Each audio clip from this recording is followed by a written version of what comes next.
Allahu Akbar, Allahu Akbar.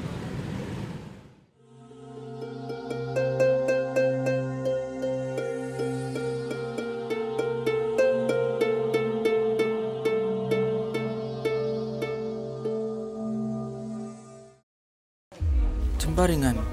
Jemparingan memiliki sejarah, filosofi, dan teknis dasar sendiri. Tradisi jemparingan telah ada sejak zaman kerajaan Mataram kuno.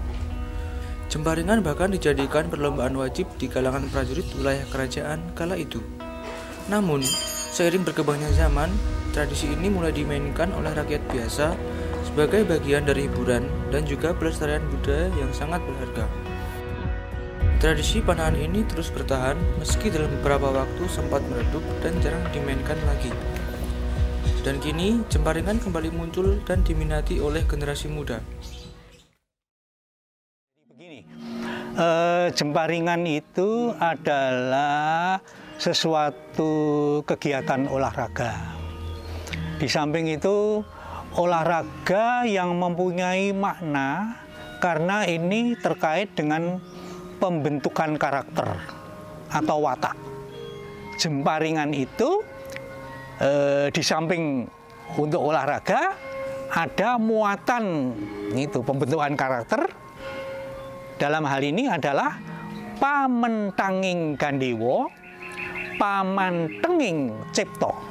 Mengincarnya betul-betul dengan rasa.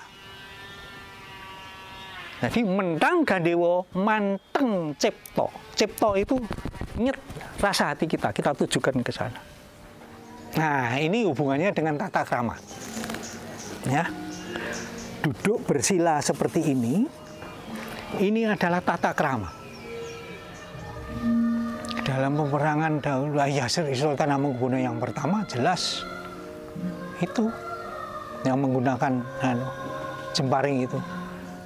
Tapi kan mungkin kalau itu di suku-suku bangsa di Papua misalnya, di Irian sana, itu masih untuk berperang itu panah yang seperti ini. Tapi biasanya mengincarnya begini juga, ya itu masih begitu. Tapi kalau di peradaban yang sampai sekarang di Ngayogyakarta Hadiningrat ini yang jelas menggunakan jemparing pada waktu itu, memang Sri Sultan Hamengkubuwono yang pertama. Jadi nampaknya ada yang mempertahankan yang lama ajarannya Sultan Hamengkubuwono yang pertama, tapi tanpa memperhatikan falsafahnya, duduk tetapi dengan menganukan, dan sasarannya juga wong-wongan, bukan target yang bulat tadi. Jadi kepala itu nilainya 3, leher itu yang kuning itu 2, kemudian yang putih itu badan itu adalah 1 nilainya. Kalau kena, ya. Nah, kemudian kalau kena bola yang di bawah itu -1. Jadi itu sebagai nganunya, aturan mainnya. Nah, kemudian jaraknya itu 35 meter. Yang mendirikan itu adalah juga para abdi dalam, ya. Para abdi dalam Keraton Ngayogyakarta Hadiningrat. Sesudah kita ini mendapatkan medali ini, ternyata Sultan Hamengkubuwono yang ke-8 itu telah membina panahan. Tapi saya pernah melihat cara memanahnya bukan seperti yang sekarang ini. Cara memanahnya yang saya contohkan tadi. Nah, bagaimana sekarang untuk mengembalikan itu lagi? Bahwa gaya Mataram itu berbeda dengan yang lain. Mengincar bukan dengan mata, dengan mata hati. Jadi itu falsafah yang tidak boleh dilepas ini. Maka kita kembalikan itu. Nah, para abdi dalam inilah, kelompok abdi dalam ini bersama-sama Ya, dengan seizin keraton, ya, mestinya dengan Pak Sultan tentunya izinnya atau perkenannya kita adakan kumpulan ini. Ya, itu kira-kira ya sudah tahun berapa ya? 5 tahun yang lalu kira-kira, hampir 5 tahun yang lalu. Itu kita adakan ini Jemparingan ini. Tapi semua kelompoknya abdi dalam. Mistis ya. Kalau mistis itu di dalam pewayangan saja ya. Jadi cerita-cerita mistis itu di dalam cerita pewayangan. Misalnya jemparingnya Dewi Woro Sri Kandi. Itu namanya merdaging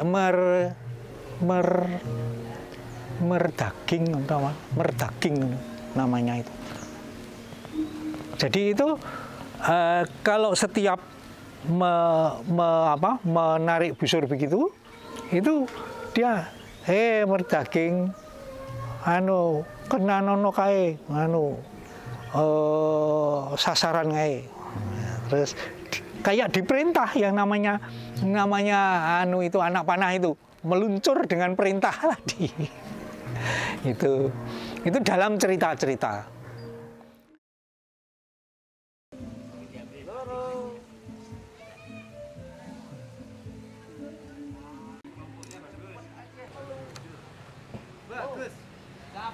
Pentingnya Jemparingan buat anak-anak pada dasarnya satu untuk melatih fokus konsentrasi, yang kedua menahan emosi, menahan diri, yang ketiga mengajarkan anak-anak untuk disiplin dan tanggung jawab atas semua perbuatannya.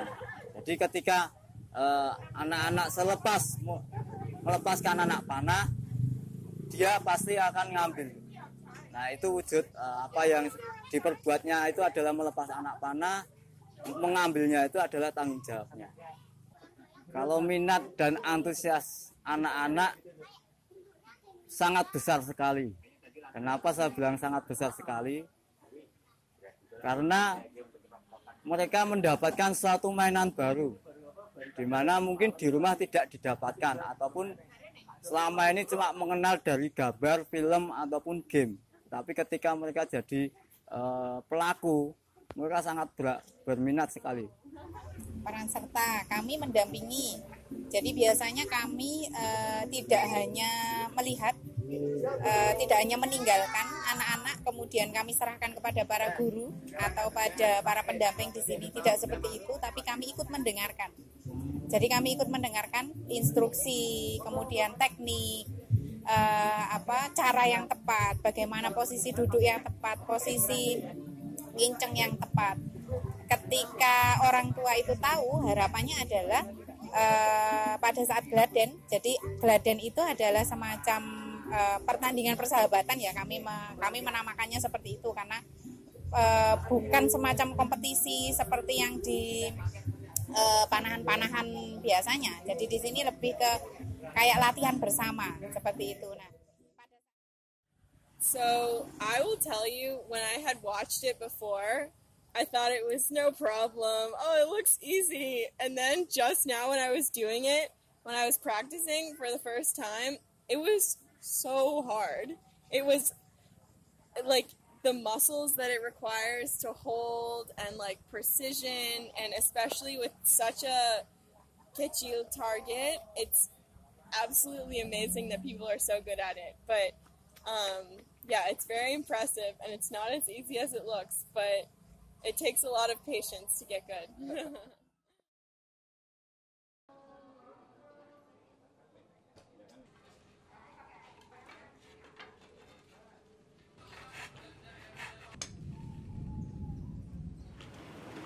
Cara membuatnya itu satu, bambu sendiri kan harus kita dimal dulu, nanti terus diamplas, dikurangi pakai amplas, pakai namanya circle itu bisa, digerasi juga bisa, dibedu juga bisa.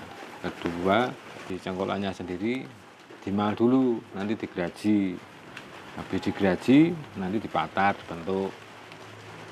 Dan terakhir nanti kalau sudah diukur semua, jadi terakhir nanti kita amplas pakai alat amplas itu. Panah tradisi itu yang dibutuhkan kalau di sayap lar, di lar gendewo itu yang dibutuhkan bambu. Tapi terutama yang dipakai untuk jembaringan memang sementara ini itu pakai beringin. Tengkolaknya kayu, yang kedua tali. Nih. Kalau tentang ritual itu benernya itu masing-masing pengrajin ya. Kalau saya sendiri itu kalau ritual itu cuman bismillah. Tapi ada pernah memang untuk kepercayaan sendiri itu ada dari kalau yang khususnya agama Islam pernah bikin sampai yang khususnya agama Islam itu disuruh sholawatan. Kalau dari pemesannya itu kalau dari lokalan juga ada, yang dari istilahnya dari luar kota juga ada, khususnya dari Bali, Bandung, terus Surabaya, mancanegara itu juga ada yang pesan juga, tapi dibawa sendiri, yaitu ada yang pesan itu satu dari mancanegara itu dari Spanyol itu ada, terus ada dua, itu yang satu dari Amerika Latin. Kalau untuk Empu Gendewo di sini bisa dikatakan pengrajin ya, itu masih jarang, tidak, dan komunitas di sini kan belum tentu satu komunitas itu punya pengrajin gendewo, Empu Gendewo itu kan gitu. Bisa masih dihitung jari gitu, belum boom yuk terus sana ada, belum, itu masih bisa dihitung pakai jari.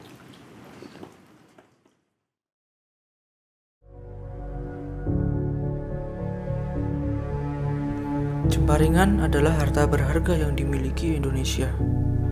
Salah satu seni panahan tradisional kuno yang masih ada sampai sekarang, dan juga sebagai syarat akan falsafah hidup yang menghubungkan jiwa dan raga, dan juga dapat membangun karakter dengan baik. Oleh karena itu, sebagai generasi muda, kita wajib melestarikannya sebagai apresiasi kepada leluhur, dan juga sebagai penerus yang akan mewarisi harta budaya agar selalu terjaga.